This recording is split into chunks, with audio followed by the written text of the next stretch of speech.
Are you interested in digital art, graphic design, media arts, and photography? Do you ever wonder what it takes to create or manipulate amazing imagery on the computer? Hi, I'm Professor Curtis Stage, Vice Chair of Multimedia, Cinema, and Photography at Los Angeles Mission College. I've been a media arts, design, and photography professional for over 20 years and work with industry-leading companies such as Microsoft, CBS, MGM, and EA Sports.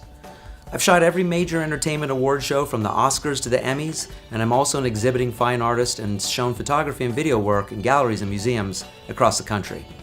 And I can tell you that Photoshop is the software that you need to know.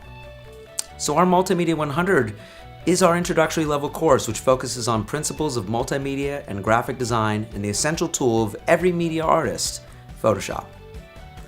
The class is part of every one of our AA and multimedia degrees and certificates, but it's open for anyone interested in exploring digital imaging and art. In this class, you'll learn concepts and tools to prepare you for a high-skill, high-wage career. You'll create portfolio-ready projects that feature digital compositing techniques, logo design, design layout, and company branding. At Los Angeles Mission College, our classes are taught in state-of-the-art labs with the latest industry-standard equipment and software.